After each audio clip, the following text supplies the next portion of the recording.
ah, mga kasama sa makikibaka. So ito naman, mali ang itatakal ko sa inyo is ang yung ano namin.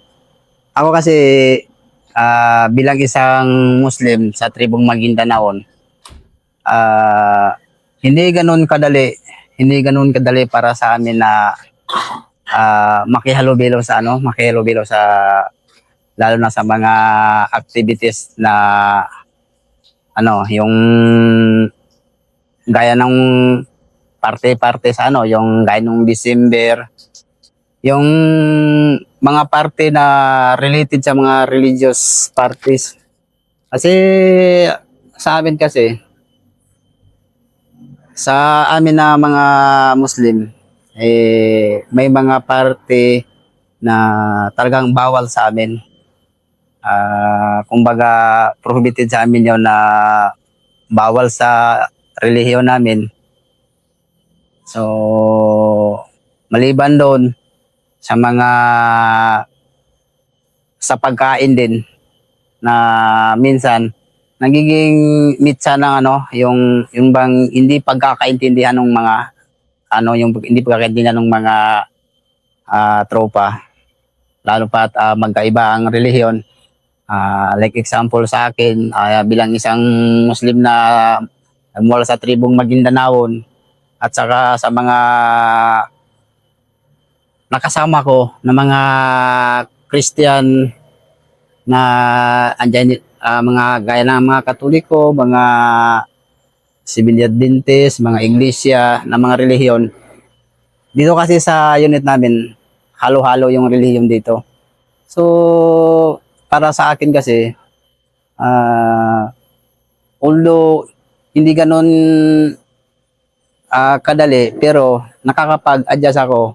Unang-una kasi, ang kinagisnan ko kasing lugar kasi is kumbaga mixed community kami.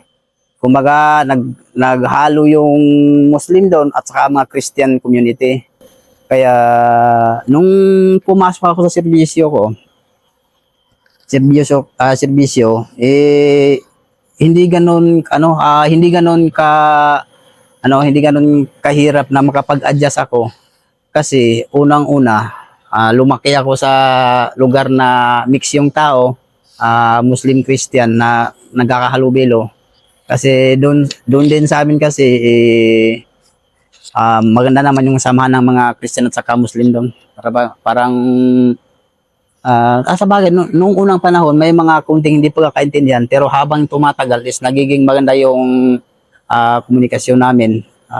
Kumbaga, kung kami na mga Muslim, pag pupunta kami sa area nila, sir, is welcome kami. Tapos pagka sila naman, pag pupunta sa area namin, welcome din. Kasi magkadikit lang, sir, Kumbaga, may lang, hindi naman ibig sabihin na mix na naghalo-halo yung bahay. Pero, kumbaga, yung isang barangay, kung nahati, yung kalahati is Muslim community, yung kalahati naman is Christian community.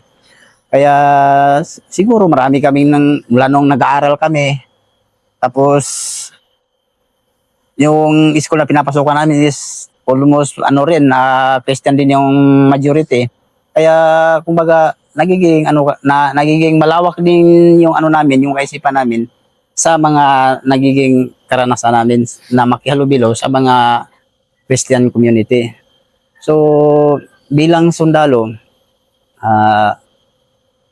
pag nasa loob ka kasi ng ng gaya nito sa pagiging isang sundalo, minsan kasi isa sa nagiging dahilan ng hindi pagkakaintindihan is yung mga culture na hindi nagkakaroon ng respetuhan sa bawat isa.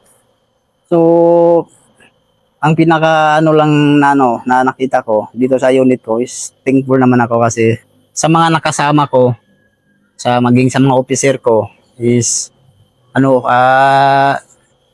hindi naman nila binabiolate yung hindi nila pinipilit sa akin kung ano yung bawal sa akin. Nirerespeto nila kung ano yung bawal sa amin bilang isang Muslim is nirerespeto nila. Tapos kami naman, kung ano naman yung hindi namin gusto, pinapabot namin sa kanila para aware naman sila. Kasi isa kasi sa pinakamagandang gawin kasi natin is, kumbaga, dapat kung ano yung bawal sa'yo, ipaalam mo nang sa gayon, yung ibang mga kasama rin natin na non-Muslim is aware din sila sa anong yung bawal din sa atin. O kaya dito, wala rin ako, dito sa unit ko, wala rin ako masabi kasi maganda naman yung bilang Muslim sa mga kasama kong Christian brothers ko is maganda naman yung namin samahan namin. Wala kaming hindi naging alitan sa amin yung pagiging Muslim ko at pagiging Christian nila. Hindi kami nagkakasama ng loob doon. Kasi ang pinaka-importante doon is marunong tayo rumispeto sa bawat natin, sa bawat kasama natin. Kung ano man yung bawal sa kanila, kung ano man yung pwede sa kanila, alam natin. Kasi kung hindi natin irespeto kasi yung kasama natin, kahit sino naman siguro hindi talaga magkakaintindihan. Kaya kumbaga irespeto mo yung kasama mo para irespeto ka rin ng kasama mo, irespeto ka rin nila. So yun lang para sa akin. Hindi man sa lugar namin, hindi man talaga totally na masusunod yung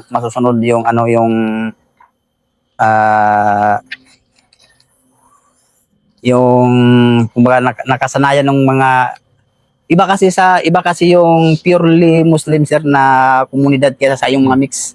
Kasi sa mga purely na mga Muslim community is masasabi natin na medyo sensitibo talaga sila sa lahat ng mga bagay na lalo na sa usapan na religion sir. Kasi talagang mahigpit sila diyan. Pero sa amin nakakapag-adjust kami dahil siguro nga rin dahil sa naging nakasanayan namin na lumaki kami sa mixed community. Kaya yun, hindi mahirap sa akin. Kasi mula nung nag-report lang naman ako, mula nung private ako hanggang nakarating ako sa ganito yung rank ko na mag 17 years in the service, ay may mga tendency naman na kumbaga kasi unang-una hindi pa nila alam yung yung bawal sa akin kasi minsan yung sa mga baguhan naming kasama is hindi pa nakakalam sa ko kung ano yung tribo ko sa religion ko. Minsan talaga yung ma-accidental na may mahalo doon sa pero hindi naman natutuloy yun kasi minsan napipigilan ng mga kasama namin na mga dati kong kasama. Kaya okay lang sa akin yun kasi kahit na hindi ko alam kung ano yung halo doon sa mga pagkain, pero yung mismong kasama ko mga Christian brother ko yung nagsasabi sa akin na sir, wag yan gawin kasi parang may nahalo diyan. Itanong mo muna sa kasama natin kasi baka nahaluan yan. So yun ang yung pinapasalamat ko kasi kahit hindi ko nalaman pero yung mismong kasama ko yung nagsasabi sa akin sir na sir, wag yan kasi bawal yan sa'yo. So isa yun sa pinapasalamat ko sa mga tropa ko kasi yun nga kahit dahil nga sa respeto, siyempre nire-respeto din nila ako. Kaya naiiwasan yung mga bagay na pwedeng panggagalingan ng mga hindi pagkakaintindihan sir. Kaya, sige nga Edwin kasi for purposes ng training nga. Sir. Pwede bang isa-isahin mo yung mga hindi yung mga yung mga bawal sa'yo kung at sundalo ka yes, iba yung tanong ko mamaya dun sa community. Pero pwede bang isa-isahin mo na para sa enlightenment ating mga kabaro na army kung ano yung mga bawal sa isang Muslim na sundalo na katulad mo na habang nandito ka sa isang unit. Yan. Para ano yung mga bawal, ano yung talagang sobrang sensitibo ka para at least natin, maisa-isa natin. Para sa akin sir, yung isa sa mga pinaka-sensitibo talaga na pinakaayaw ko talaga sir is yung sa mga religious gathering sir na ginagawa ng mga kasama kong Christian sir na ipapasama ko sir. Kahit sabihin na kahit audience lang, Kung ganun sir, yun yung pinakaano ko sir. Kahit ano lang? O yung halimbawa sir, may mga activity diyan sir na related sa mga religious sir. Hmm. Yan yung pinaka ayaw ko sir kasi unang-una sir sa amin sa Islam sir is ano talaga yan, sir, pinaka-sensitive yan sa amin sir, na bawal sa amin yan sir. Tapos pangalawa sir, sa yung para sa akin lang sir, yung sa pagkain sir is yung mahaluan ng like Muslim na bawal sa amin is yung karning baboy sir, at saka may mga ibang bawal pa sa amin sir. Yan talaga yung ano pinakaayaw ko talaga sir. Pati aso, di ba? Aso sir, yung especially aso, baboy, karning baboy. At yung pangsahog sa mga nakahalo sa ano sir. Medyo ano ko dyan, medyo strict ako dyan sir. Pero at sa yung isa pa sir is ano yung para sa amin sa Islam sir, yung pag-aano ng ano sa mga Christmas party kasi sir, sa mga New Year kasi yan sir. Yung Christmas party, mga New Year kasi sir, religious follow kasi ayan sir may ano nang ano nang party ng religious ano yan sir, yung Christmas at saka party sir. Para sa akin sir, sa akin lang sir, sa yung iba hindi sumusunod sir, siguro sa kanila na yun sir, pero sa akin talaga sir, iniwasan kong makisali dyan sir. Okay. Oo sir, kasi ano yan sa akin sir. Sa sumusunod sa ano ng Islam sir, is talagang bawal talaga sa makisali dyan sir. Kasi isa yan sa pinakamabigat na kasalanan sir. Kasi ano yan sir religious related yan sir yung Christmas saka yung mga New Year sir. So talagang ano sa'yo, para basta anything na religious Oo sir. activity, Oo sir, iniwasan ko talaga. iniiwasan mo. Christian religious Oo activity. sir, iniwasan ko talaga sir para sa akin sir. Maliban doon, siguro wala na, para sa iba sir, wala na siguro akong, yun lang yung tatlo Yung sir, tatlong major mo. Oo sir. Hindi naman sir. Yung mga, sige, ano yung mga holidays naman sila para mga Idil Fitr, isa-isahin mo nga yung mga holidays na ano dapat yung, paano dapat irespeto yung mga Muslim holidays na ano? Ano kasi sir, regarding sa Muslim holiday sir, yung sa Quran kasi sir, dalawa, sa totoo lang sir, ako sir, kunti lang yung kaalaman ko sa, hindi ganoon yung kaalaman ko sa, ano sir, kalalim yung kaalaman ko sa Islam sir. Kasi bilang ano sir, mahirap magbigay ng, kumbaga, magbigay ka ng pangaral sir na talagang hindi mo talaga kabisado yung ano sir, isa yan sa pinakabawal sa amin sir. Pero dalawa lang na holiday yung binanggit sa amin sir sa Islam sir, yung Idil Fitr at saka Idil Adha. Bali yan sir, holiday man yan sir. Pero ako sir, hindi ko kinakasama ng loob ko minsan pag kasi yung pizza na yan kasi sir is hindi kasi yan kagaya ng ano sir, hindi kagaya ng buwan ng December at saka yung Christmas party sir na pizza sir na 25 talaga sir, is yan talaga sa Idil Fitr kasi sir ngayon sir, halimbawa sir, ngayon sir February, September ngayon sir, halimbawa September ngayon sir, sa susunod taon yan sir, September, kung mag-September man yan sir, pero hindi na magkapareho yung pizza sir, iba ng pizza yan sir. Kaya kung halimbawa sir, ako sir, nasubukan ko na rin sir na nasa operating ako sir, na inaabot na ako ng ganyan sir, pero bilang sundalo sir is tinatanggap ko sir, kasi hindi naman ganoon kabigat na kasalanan sir, na halimbawa sir, kung hindi ka makapag-perform nun sir, is hindi naman ganoon kabigat yung kasalanan. Pero kung makapag-perform ka, mas maigi sir, mas maraming ano yun para sa iyo sir. Pero dahil sundalo tayo sir, is naiintindihan natin sir na kung nasa lakaran tayo, wala tayong magawa kasi sundalo tayo. Pero pagka andito naman sa area lang sir na walang ganito, nasa batalyon ka lang sir, pag wala kang ginagawa sir, hindi naman mahirap magpaalam sa mga senior namin sir, sa mga officer natin, kasi pinapayagan naman sir. Wala namang problema doon sir, kasi lahat, yung rights naman namin sir na rights naman namin is binibigay naman sir. Pati nga rin sa Ramadan break din sir, dito sa amin, kung binibigay ng binibigay ng division na break namin sir is na-avail naman namin sir.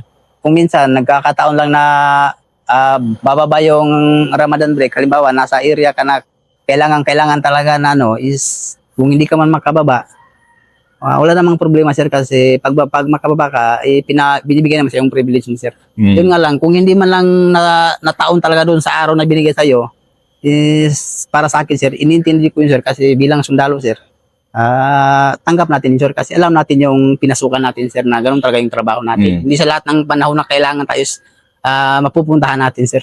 Yun ang inaano ko sa trabaho ko sir. Sige, ito naman yung kwan. Kasi natanong ko rin ito sa mga yakan, sa mga tausog na sundalo. Ito ang tanungin ko rin sa iyo. Ano naman yung mga dapat na obserbahan? Ano yung mga bawal kung sakali yung isang unit, army unit ay mapupunta sa isang Muslim community, Muslim village? Isa-isahin natin para ito ay para sa makaka-contribute ito sa training ng ating mga kapwa sundalo. Para sa akin lang sir, sa observation ko lang sir, ako rin na kasi na hindi man ako na-assign sa area ng mga Muslim area sir, pero nasubukan kong nakapasok isang beses sa mga area ng mga brother Muslim ko sir. Ang pinakaano ko lang sir, kahit sa lugar namin sir, is yung ano talaga sir, is yung respeto sir. Unang-una sir, pagpasok mo dyan sir, obserbahan mo sir kung ano yung culture nila sir, kung ano yung bawal sa kanila sir, yun ang wag na wag mong ibabiolate kasi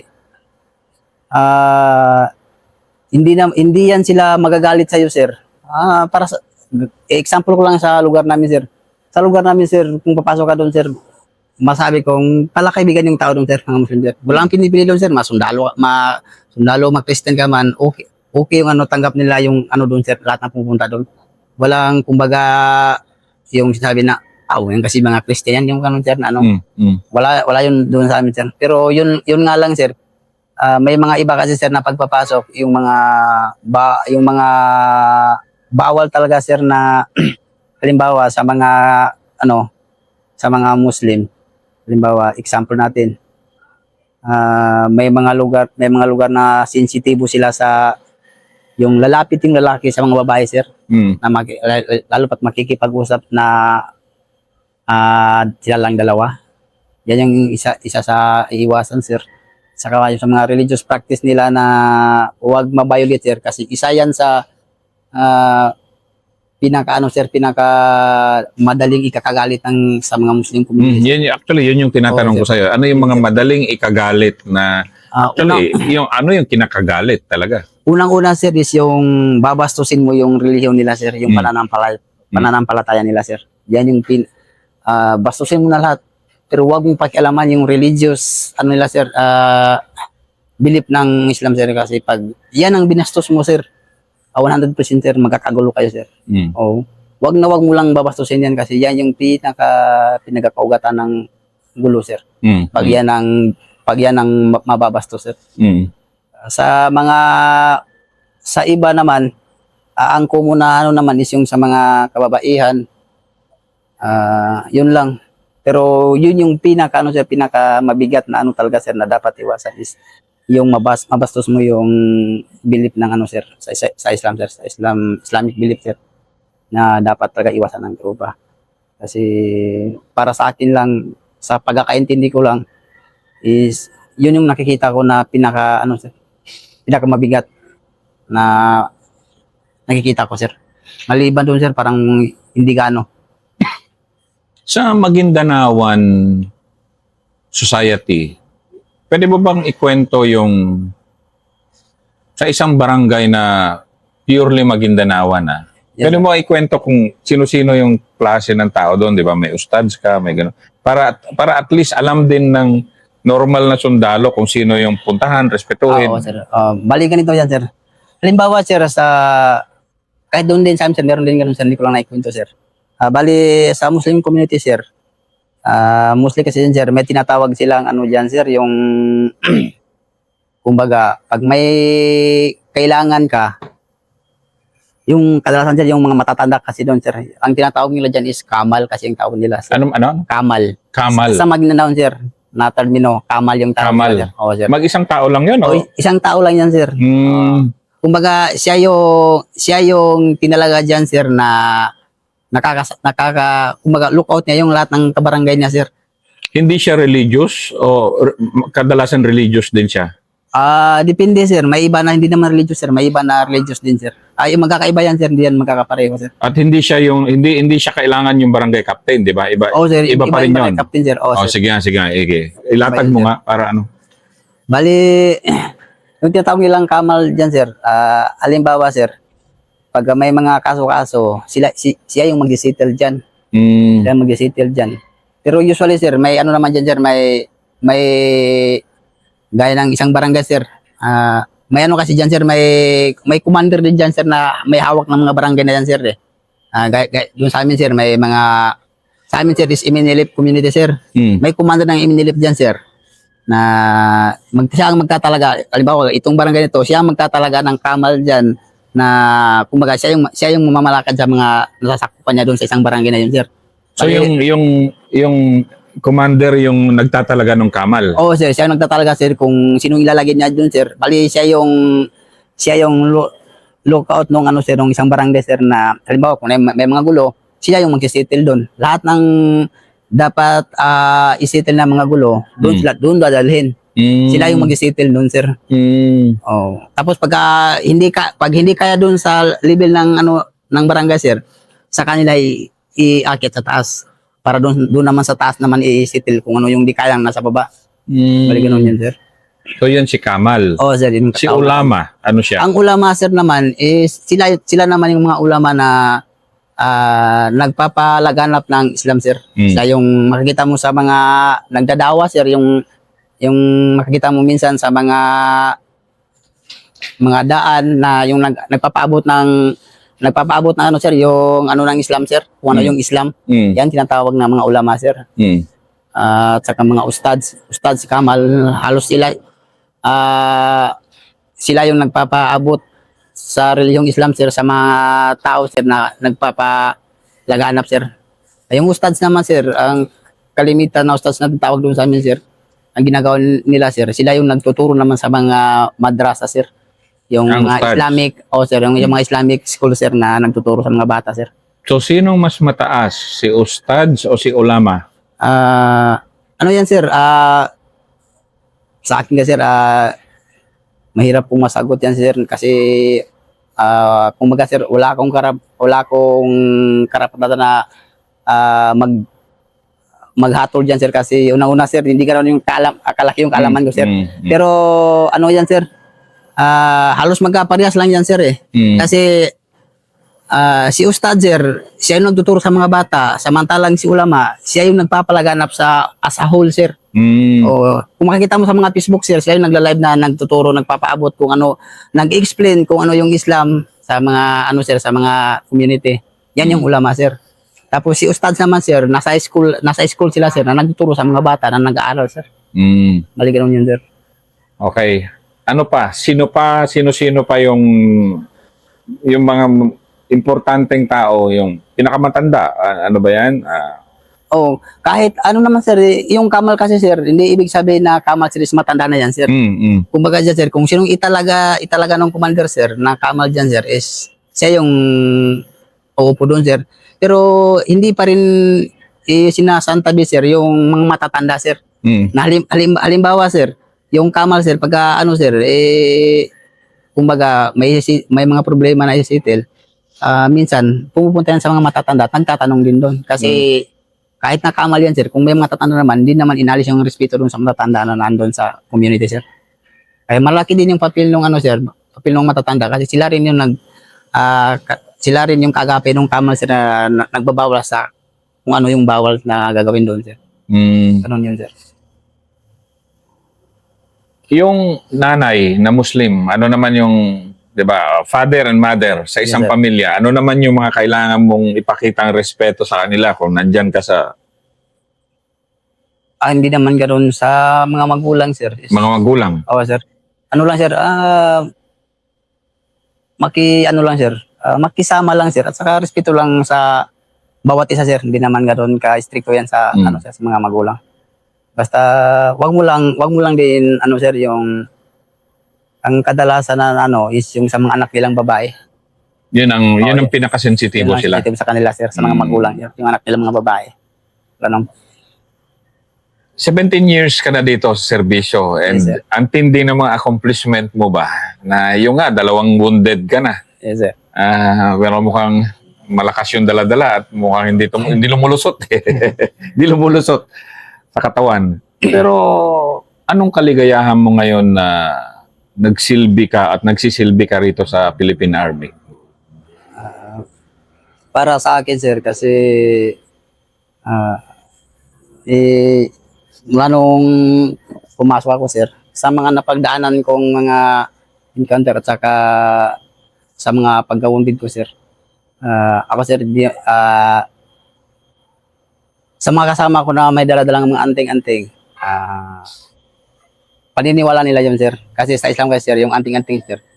Pero may gumagamit pa rin yan sa mga Muslim pa rin sir. Pero para sa akin sir, kasi sa Islam kasi sir, yung anting-anting sir, is ano yan sir, pinakamalaking kasalanan yan sir. Ganun ba? O, pinakamalaking kasalanan yan sir. Yan ang sinasabi nilang ano sir, kung hindi mo iiwan yan sir, ilalabas ka niyan sa pagiging Muslim mo sir. Ganun. Ganon katindi yung ano ng anting-anting sir. Pero para sa akin sir, na-wounded man ako at saka 2 beses, kung hindi man tumagos or kung hindi man ako napinsala, nagpapasalamat ako sa nag-iisang Allah sir. Kasi para sa akin sir, ang pinakamatinding anting-anting sa akin is mag-pray ka sa kanya sir. Yun lang sa akin lang sir. Hindi ko naman inanong sir, kasi sa mga kasama ko na mga nakita ko, nakakita din naman ako na mga kasama kong brother Muslim, gumagamit din ng anting-anting sir. Kahit sa mga ibang lugar sir, hindi nawawala yan sir. Siguro kung ano man yung ano nila, ano man yung paniniwala nila sir, sa kanila na yun sir.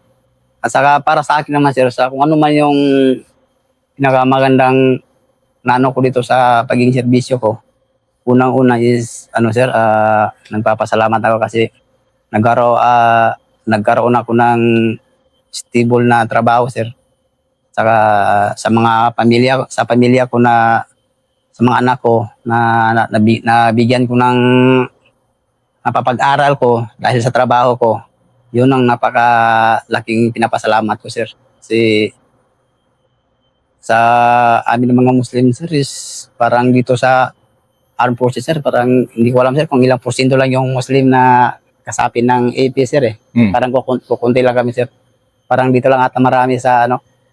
Kasi nung quota ng integrity kasi sir na ano sir, na nasa AP pa sir, halos karamihan sir nag-retire na sir. Yung iba na discharge na rin. Marami na nag-retire din. Nag-retire. Yung mga first batch. Oo sir. Pati si third batch sir nag-retire na rin sir. Tapos kami na lang ata siguro ang hindi pa nag-ano sir na ano sir. Kami na lang na batch na replacement ng integrator na hindi pa ano. Kayo yung huli na? Kami yung pinakahuli sir na okay, quota sir na ano sir. Nag-process doon sa 6 IDs Awang sir. Pero masaya ka naman na bilang staff sergeant sa Philippine Army. Yes sir, masaya ako kasi sir, kumbaga, lalo pa ngayon sir, umabot tayo sa ganito katas na serbisyo na kumbaga hindi tayo nagkaroon ng kaso sir, hindi tayo nagkaroon ng mga alitan sa mga kasama natin. Kumbaga, sabay lang tayo sa panahon sir na makikihalubilo sa mga kasama natin sir. Maganda yung relasyon natin, pati sa mga senior ko, sa mga naging opisyal ko, sa naging PL ko, sa CO ko, at sa lahat na rin ng nakasama ko ng mga opisyal dito sa Top 9 IB sir. Nagpapasalamat ako sa kanila sir. Kasi kumbaga hindi ko nakita yung ano sir, yung kumbaga hindi porket Muslim ako sir is kumbaga parang baliwala ako sa kanila, sir. Nakita ko yung respeto nila sa akin, sir. Kaya yun yung pinaka hingi ko ng pasalamat sa kanila, sir. Dahil sa ugali na pinakita nila sa akin, sir. Na kumbaga, sir, kahit na Muslim ako, sila Christian sila, sir. Pero hindi naging dahilan yun, sir, para kumbaga magkakaroon kami ng gap, sir. Kasi pare-pareho yung treat nila sa akin, sir, as kasama nila, sir, dito sa AP, sir. Maraming salamat, Master Edwin Sir, Mamalinta. maraming salamat, sir. 2 times wounded, still fighting.